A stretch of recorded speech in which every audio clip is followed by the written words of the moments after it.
नमस्कार किसान भाइयों गन्ना पेड़ी में इस समय एक रोग देखने को मिल रहा है जिसे हम नज़रअंदाज कर देते हैं और कहते हैं कि इसका क्या नुकसान हो सकता है, लेकिन आगे चलकर यह स्वयं तो नुकसान पहुंचाता ही है बल्कि पोक्का बोइंग जैसे रोगों को भी ये जन्म देकर जाता है, जिसका बाद में कोई इलाज नहीं होता, जिसकी पहचान बड़ी आसानी के साथ अब की जा सकती है, उसका समाधान भी किया जा सकता है। इसी की जानकारी मैं आपको आज की वीडियो में देने वाला हूँ। मेरे प्यारे किसान भाइयों, यदि अभी तक आपने A4 चैनल को सब्सक्राइब नहीं किया है तो कृपया करके इसे सब्सक्राइब कर दें। तो चलिए किसान भाइयों, आपको मैं बता रहा हूं कि गन्ना पेड़ी और खासकर 0238 में यह देखने को ज़्यादा मिल रहा है। आप इसका अपने गन्ना खेत का बारीकी से निरीक्षण कीजिए।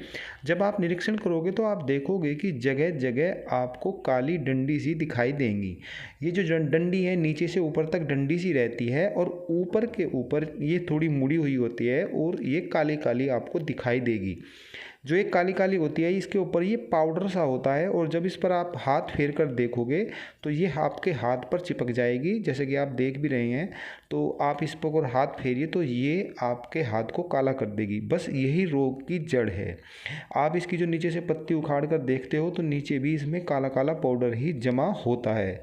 किसान भाइयों, यह फंगस जनित बीमारी है, यानी कि ये फंगस है और इसका जो नाम है इस बीमारी का, उसका कंडवा रोग नाम है, इसे कंडवा रोग कहते हैं। और मैं आपको ये भी बता दूं कि इस बीमारी की कोई भी दवाई नहीं है। यह किसी भी दवाई स्प्रे से ख़त्म नहीं होती है और यह साथ में कई बीमारियों को जन्म देकर भी जाती है। जो भी फंगस जनित बीमारी हैं, पोक्का बोइंग जैसी बीमारी हैं, तो उनको ये अभी जन्म देकर चली जाती है और बाद में हम लापरवाही जो करते हैं उसी के कारण से ये होता है कि पोक्का बोइंग जैसी बीमारियां हमारे खेत में आ जाती हैं। किसान भाइयों, एक ये भी है कि जब हम इस पर ध्यान नहीं देते तो जो ये काला पाउडर है यह जब तेज हवाएं चलती हैं तो बाद में चलकर ये काला पाउडर उड़ने लगता है और उड़कर दूसरे गन्ना पौधों पर बैठने लगता है और जिस पौधे पर भी ये बैठता है वहाँ पर भी ये अपने जैसा ही हाल दूसरे पौधे का भी कर देता है। यानी कि जो ये गन्ना पौधे, जो ये डंडी पर काला पाउडर है, ये आपके खेत में पूरे में फैल जाता है और जगह जगह फिर ये काली डंडियाँ आपको ज़्यादा दिखाई देंगी। इस तरीके से आपके पूरे खेत में फंगस जनित बीमारियाँ फैल जाती हैं। तो अब मैं बताता हूँ कि जब इसकी कोई दवाई नहीं है तो फिर इसका इलाज है क्या। तो इसका इलाज भी बहुत आसान है, क्योंकि ये आपके पूरे खेत में तो जगह जगह ही होंगी, इतनी ज़्यादा नहीं होती, जगह जगह होती हैं। तो आप एक बैग लीजिए या यूरिया का खाली बैग ले लीजिए और जो ये काली डंडी है इसके ऊपर उसको पहले पहना लीजिए और पहनाने के बाद उसे नीचे से तोड़ लीजिए।